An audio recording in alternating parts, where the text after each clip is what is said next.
They've been gone for a while, but the traffic division coming back to the streets of Portland 2 years after it was gutted to help respond to other calls. Our Liz Burge has followed this story since that original decision was made and got the chance to speak with the police chief today. Liz, big question is, why now? Liz, we wanted to know that as well. He says they have 100 recruits in training right now, making this the ideal time to bring back the traffic division. He also tells me today many of those officers are going to be on motorcycles like the one you see behind me now. There's a huge need. The announcement to bring back the traffic division comes right before the Rose Festival and parades, when they'll need more enforcement on the roads.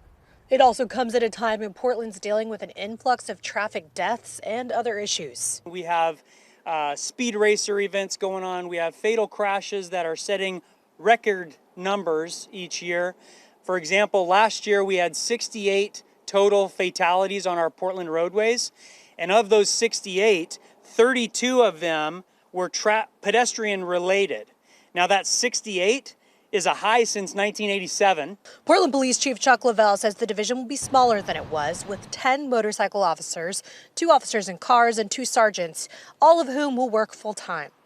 I asked him to explain today why he cut most of the team 2 years ago. That was a staffing decision at the time. At that time, our precincts were really struggling to answer calls for service in a timely fashion.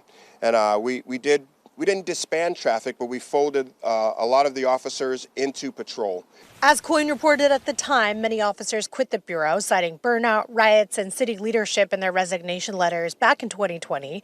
That happened as homicides skyrocketed to record levels, straining the Bureau.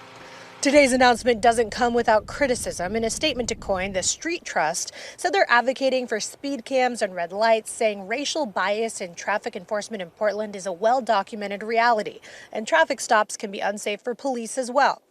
Police addressed equity in their press conference today.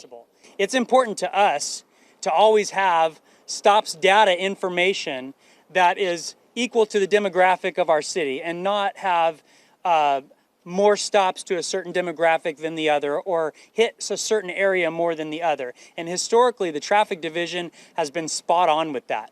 We have a great reputation for doing that because we are looking for dangerous driving behavior. We don't really preoccupy ourselves with who's behind the wheel. And back to the issue of police staffing, you'll remember the mayor, who's also the police commissioner, has been pushing to add officers to the Bureau for the last couple years. Live in Portland, Liz Burge, KOIN 6 News.